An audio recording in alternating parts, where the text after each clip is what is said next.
우리가 사순절 두 번째 주일을 시작합니다. 사순절 예수님 깊이 생각하는 그런 절기고요. 우리가 이 시간 다시 우리 기도에 동참하자는 주제로 오늘 말씀을 함께 나누고자 합니다. 우리 금년에 다시 새롭게 더 거룩하게 그런 주제로 우리가 금년을 시작했는데, 이거는 기도로 다시 새로워질 수 있고요, 기도로 더 거룩해질 수 있습니다. 우리가 늘 기도 목적은요, 다시 새롭게 하기 위한 목적이 있고요, 잠자는 신앙을 깨우기 위한 그런 목적이 있습니다. 우리가 마지막 때 깨어있는 신앙이 되어야 돼. 예수님 말씀하셨으니까요. 깨어있는 신앙, 그래야 세상을 이길 수 있습니다. 우리 성경의 역사나 기독교 역사를 보면은요, 늘 기도하는 사람, 깨어있는 사람이고요, 그리고 기도하는 사람들 반드시 승리했음을 교회 역사나 성경의 기록이나 우리에게 동일하게 말씀해 주시고 있는 거지요. 기도, 우리 신앙생활 하면서 떼놓을래야 떼놓을 수 없습니다. 기도하지 않고 우리가 온전한 신앙생활 할 수 없음도 우린 잘 알고요. 기도 굉장히 중요합니다. 근데 이 기도, 예수님도 이 땅에 계실 때 늘 기도하셨습니다. 오늘 본문이 그 기록이에요. 예수님도 육신 입고 계실 때 늘 기도하셨다. 35절 볼까요?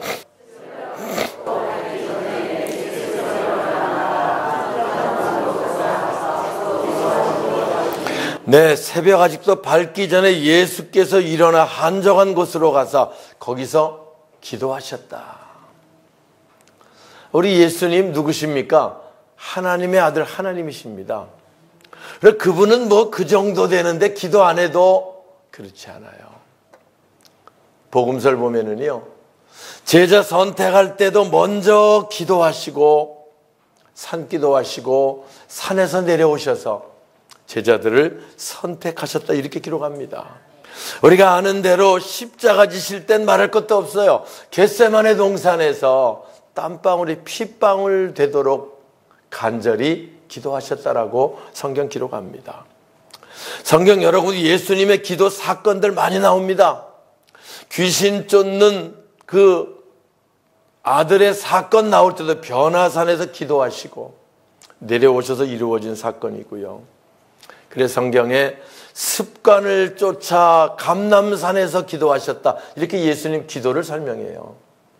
예수님 늘 기도 습관이 있어서 늘 습관대로 기도하시는 분이고, 습관을 쫓아 새벽 기도하시고, 또 산에 가서 기도하시고, 또 중요한 문제가 있으면 기도하시고, 이게 주님의 공생의 사역이었고요. 오늘 우리도 주님을 따라서 사순절 예수님 깊이 생각하고 우리 예수님을 본받아 기도할 수 있는 우리들, 기도의 습관을 붙일 수 있는 그런 저와 여러분의 삶이 되시길 주님의 이름으로 축원합니다. 예수님처럼 기도 습관이 붙어야 기도가 행복하지요. 습관 붙을 때까지는 좀 어렵습니다. 그래서 우리가 이번에 기도 습관을 붙이는 사순절이 되면 우리 인생의 새로운 변화와 놀라운 일들이 나타나게 될 줄 믿습니다. 여기 보면 예수님이 언제 기도하셨느냐? 새벽 아직도 밝기 전에, 이렇게 기록합니다. 그러니까 새벽 어두울 때 그분이 기도하셨다, 그 말이죠. 그래서 저는 늘 새벽에 나올 때마다 새벽 기도가 행복합니다. 저도 3시 45분 되면 정확히 일어나서 이제 준비해서 새벽에 나와서 1시간 기도하고 또 예배 준비하고 이렇게 하는데요, 새벽에 일어나서 나올 때마다 행복해요. 왜? 이 시간이 무슨 시간이에요? 예수님이 기도하신 시간이다, 그 생각을 하면, 예수님이 이 시간에 기도하셨다라고 생각하면 기쁨이 있고요, 주님 기도한 시간에 우리도 기도한다고 한 감격이 있습니다. 여러분도 새벽에 나올 때 그렇게 생각해 보세요. 이 시간 예수님도 새벽 아직 밝기 전에 일어나 기도하셨다. 나도 주님 따라 주님 기도하는 그 시간에 기도한다 라고 생각하고 시작하면은요, 무한한 기쁨과 무한한 감격이 우리 속에 있습니다. 말씀드린 대로 성경에 다 주인공들 기도하는 사람들이었어요. 아브라함에게 아브라함아 내 아들 이삭을 모리아산에 번제로 드려라. 엄청난 하나님 명령이 떨어집니다. 그때 아브라함은 새벽 일찍 일어나서 자기 아들 이삭을 데리고 종들에게 번제 쓸 나무를 짊어지고 불을 가지고 출발했다라고 기록해서 사흘길을 가서 모리아산 도착을 합니다. 그때 아침 일찍 출발해서 그 어려운 시험을 이길 수 있는 아브라함의 기록 창세기에 우리 나와 있습니다. 야곱도 마찬가지입니다. 자기에게 너무너무 힘든 일이 있었습니다. 20년 동안 하나님 축복으로 잘 돼가지고 이제 고향으로 돌아오는데 형 에서가 400인의 군사를 데리고 치러 옵니다. 20년간 애썼던 그 순간 무너질 지경에 이르렀어요. 그때 모든 걸 다 떠나보내고 야복강에 내려가서 밤새도록 기도합니다. 철야 기도의 원조가 야곱인 것 같아요. 밤새도록 기도합니다. 새벽에 말합니다. 내 이름이 뭐냐? 야곱입니다. 이제부터 이름을 이스라엘이라고 하라. 할렐루야. 그 이스라엘 이름을 얻고 그 고비를 넘기고 승리하는 기록, 우리가 잘 아는 기록입니다. 이스라엘 백성 애굽에서 나와서 홍해바다 건널 때도요, 그냥 건너진 게 아닙니다. 하나님께서 쫓아오는 애굽 군대 불기둥으로 막아놓으시고, 그래서 애굽 군대가 이스라엘 진영 가까이 하지 못하도록 막고, 밤새도록 동풍을 불어서 바다를 구분하시고 길을 내시고 질척한 곳을 말리시고 새벽에 이스라엘 백성들은 건너갔고요. 그걸 잡겠다고 따라 들어온 애굽 군대는 물속에 수장되는 사건도 새벽에 일어난 거지요. 새벽에 홍해바다가 갈라져서 이스라엘 백성들은 구원의 반열에, 애굽 군대는 멸망으로 이제 들어가는 기록이 새벽입니다. 여리고 성도요, 그냥 무너진 게 아닙니다. 매일 한 바퀴씩 돌아라. 7째 날 새벽에 일찍 일어나서 이렇게 시작합니다. 그날은 7바퀴를 돌아야 되니까 새벽에 일찍 일어나서 그들이 나가서 하나님 말씀대로 돌 때 난공불락 어찌할 수 없는 여리고성이 무너지는 기록 성경을 통해서 합니다.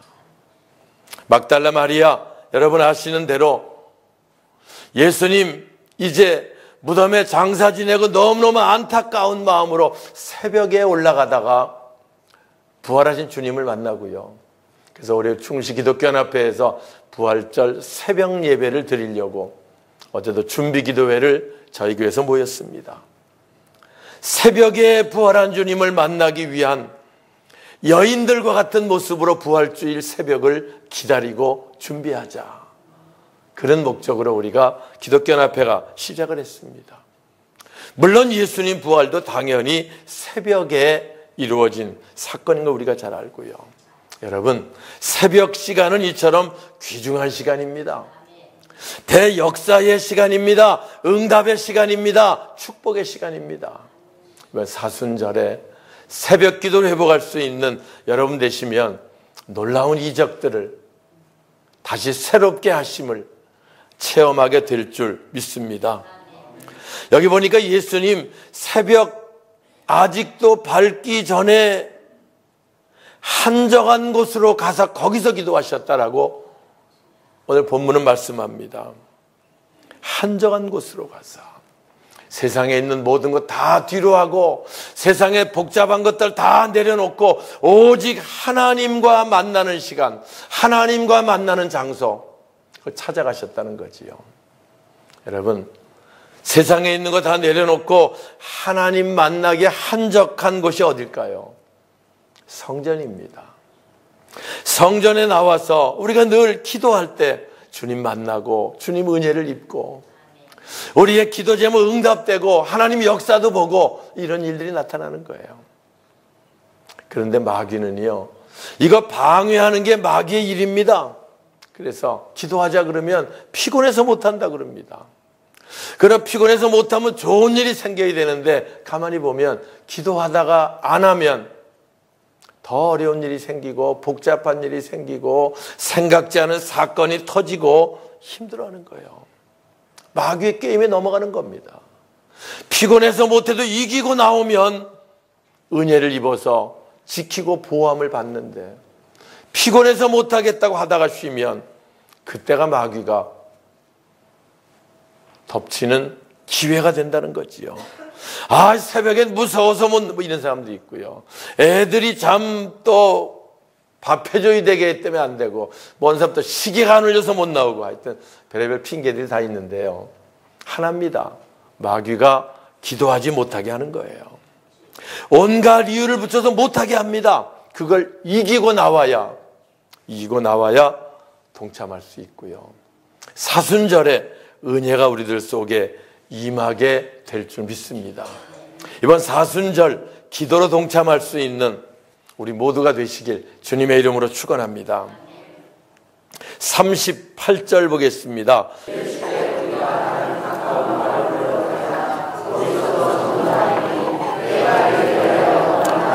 네, 예수님 기도하실 때 제자들이 와서 얘기합니다. 많은 사람이 주님을 만나길 원합니다. 내가 사람들 만나서 병 고치는 일도 있고 뭐 여러 가지 일들이 있지만 그러나 전도를 위해서 왔다. 전도하러 가자라고 말씀하시는 내용이 같이 읽은 본문입니다. 주님이 이 땅에 오신 목적이 전도하러 왔다 그 말이죠. 내가 이를 위하여 왔노라. 여러분, 우리를 부르신 목적도요, 전도하게 하기 위해서 우리를 부르신 겁니다. 그래서 우리가 한 영혼 한 영혼을 전도해서 주님 앞에 세워가는 일, 중요한 일입니다. 우리가 이번 부활주일에 새생명 축제를 계획하고 새벽에 기도하고 있습니다. 우리가 정말 그 내 믿음 하나 지키다 못 지키다 넘어졌다 흔들렸다 이러지 않고 이번 새생명 축제에 한 영혼 한 영혼들 주님 앞에 전도하겠다는 결심으로 태신자 카드도 아마 우리 부목사님 만들어 나눠주시고 회수하는 중에 있을 거예요. 우리가 그 이름을 쓰고 그 태신자를 위해 기도하고 또 관계를 맺고 초청해서 4월 21일 부활주일에 새생명 축제를 가지려고 하는데요. 우리가 이것이 우리를 세우신 목적이다라고 생각하고 우리들 이번 새생명 축제에 한 사람이 최소 한 영혼, 많게는 5사람, 뭐 더 많으면 뭐 그래도 할 수는 없지만 하여튼 우리가 전도하는 거 우리 부르신 목적임을 여러분 기억해야 됩니다. 실제 전도는요 우리에게 최고 상급입니다. 다니엘서에 기록합니다. 많은 사람들 옳은 대로 오게 한 사람은 하늘에서 면류관에 별을 달아주겠다는 거예요. 전도에서 바로 세우는 한 사람 한 사람 세우는 사람, 그 사람에게 면류관에 별을 달아준다는 거예요. 별 다는 거 쉽습니까? 하늘에 별 따기라 그래요, 군에서. 전도하는 사람에게 그보다 더한 하늘에서 면류관에 별을 달아주겠다. 얼마나 멋진 말입니까? 우리가 한 영혼 한 영혼 이번에 우리가 전도하려고 하는 열심히 있길 바라고요. 특별히 미래 세대를 키웁니다라는 주제로 이번 부활주를 새롭게 시작하려고 합니다. 뭘 새롭게 시작해요? 먼저 우리 믿지 않는 자녀들이, 그래서 그 이름을 먼저 쓰세요. 뭐 다른 동네 할아버지 쓰고 뭐 이웃 사촌 쓰고 하기 전에 먼저 우리 가족 중에 우리 자녀 중에 우리 남편 우리 아내 먼저 이름을 쓰고요. 기도하세요. 하나님 먼저 이들이 주님 앞에 은혜 입을 수 있게 해주세요. 그래서 우리의 미래 세대를 키워나가는 그 일부터 시작을 해. 그 5명 이름을 썼어요. 그리고 또 이제 그 이후에 자기 또 다른 사람들 전도 명단으로 써올리면 되겠지요. 예수님도 말씀했어요. 자기 가족을 돌아보지 않는 자는 불신자보다 더 악한 자다라고 말씀해요. 우리가 우리 가족들 먼저 이름 써서 올려서 주님 부르신, 주님을 기쁘시게 하는 전도의 열매를 맺을 수 있기를 주님의 이름으로 축원합니다. 전도하는 것, 우리에게 면류관의 별을 다는 최고의 상급인데요. 우리뿐만이 아니고 전도받은 그들에게도 최고의 상급입니다, 여러분. 예? 만약에 우리가 지금 이렇게 예수 믿고 이렇게 하나님 자녀 돼서 믿음 생활하니까 망정이지, 누군가 전도가 있었던 거예요. 부모님의 간절한 눈물 어린 기도가 있었을 수 있고요. 친구가 전도해서도, 아니 구역장이 아니면 뭐 누군가가 전도해서 오늘 우리가 이 자리가 있는 거예요. 우리가 만약에 전도를 받지 못하고 몰라고 생을 마쳤다 그러면 그것만한 불행이 어디 있어요. 6.25 때 갑자기 쳐들어 내려와서 북한에서 이제 피난 가다가 대충 다 간 줄 알고 한강 철교, 그때는 강북에서 밑으로 내려가는데 한강다리 하나밖에 없을 때 아닙니까? 중간을 끊어놓은 거지요. 그리고 나서 이제 내려갔는데 뒤늦게 자기도 피난 가겠다고 보따리를 싸가지고 오는데 어디로 갑니까? 다음 자기들이 아는 머릿속에는 한강다리밖에 건너가는 길이 없잖아요. 서울역으로 해서 용산을 거쳐 밀려오기 시작합니다. 수많은 사람이 갑니다. 그래서 건너가는데 가다가 보니까 다리 중간에 끊어진 거예요. 그게 어떻게 돼요? 떨어지는 거예요. 그래서 밀려가지고 이거 끊어진 걸 모르고 온 거지요. 알았으면 글로 안 가고 배를 빌리든지 아예 뭐 했지, 끊어진 다리에 빠져 죽으려고 온 건 아니잖아요. 그래가지고 소리를 지르면서 여기서 끊어졌으니 밀지 말라고 소리를 쳐도 원체 인원이 많았고 안 되는 거예요. 수많은 사람이 죽었습니다. 그때 그가 다리 끊어진지 알고 갔을까요? 길이 사는 길이라고 간 거지요. 무슨 길이었는데? 죽는 길이었는데. 여러분, 우리가 예수를 먼저 알고 예수 먼저 믿고 생명이 그분에게 있음을 알진데, 믿지 않는 자녀들에게, 믿지 않은 자녀는 어찌하든 전도해야 됩니다. 우리 사랑하는 사람이 아직 주님을 만나지 못했으면 어찌하든 만나게 해야 합니다. 그래서 그 생명을 살리는 일, 이게 우리에게 최고 중요한 일이고요. 그래서 우리가 우리 때문에 그들의 영혼이 살면 우리에게는 면류관의 별이, 그에게는 또 새로운 생명이, 놀라운 하나님의 역사가 아름답게 이루어지게 되는 줄 믿습니다. 여기 보니까 전도하고 또 귀신들을 내쫓으시더라, 이렇게 39절에 말씀하세요. 예수님 전도하시고 또 귀신들을 왜요? 귀신들 신앙생활 방해하는 것들이에요. 귀신들 주의 일 못하게 하는 것들이에요. 이것들 기도로 이겨야 이것들을 물리칠 수 있어요. 그래서 기도는 능력의 원천입니다. 예수님 변화산에서 베드로, 야고보, 요한 데리고 기도하시고 내려오셨습니다. 산 아래 9 제자들이 귀신 들린 아이 쫓아달라고 와서 기도합니다. 예수 이름으로 나가라. 귀신이 안 나갑니다. 밤새도록 고생할 때 예수님 오셨어요. 아이 부모가 제자들에게 쫓아달라고 얘기했는데 못합니다. 할 수 있거든. 내 아들을 좀 귀신을 내쫓아 주세요. 그때 예수님이 그 아이 귀신을 내쫓아주는 사건이 기록이 되고요. 나중에 제자들이 묻습니다. 예수님, 우리는 어찌 안 됐습니까? 기도 외에는 이런 유가 나갈 수 없느니라.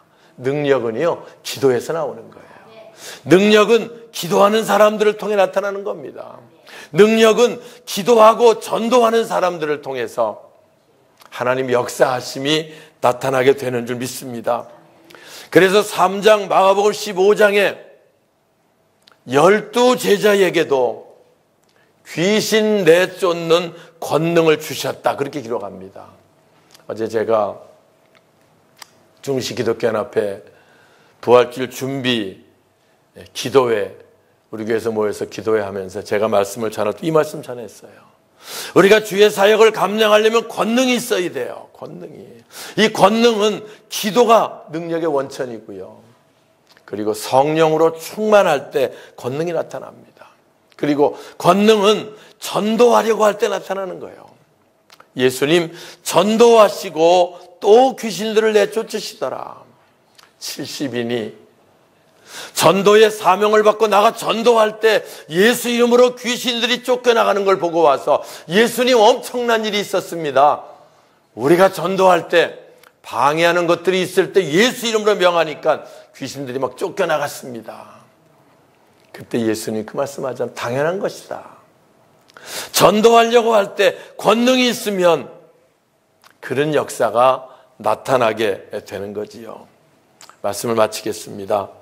오늘 우리 사순절 예수님 깊이 생각하고 주님의 은혜 우리 깊이 생각하고 그를 통해서 주님 많은 사람껏 우리를 부르신 부르심의 목적 그거 생각하고요. 우리가 그 사명을 잘 감당하는 저와 여러분 될 수 있기를 주님의 이름으로 축원합니다.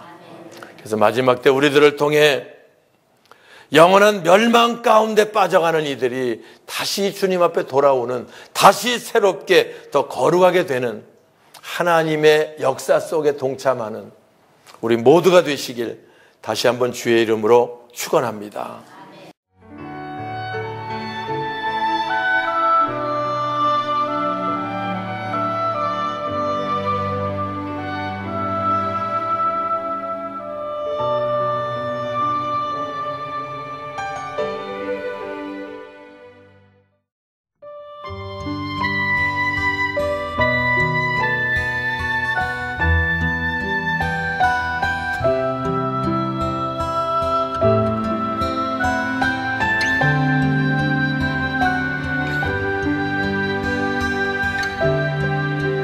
당신이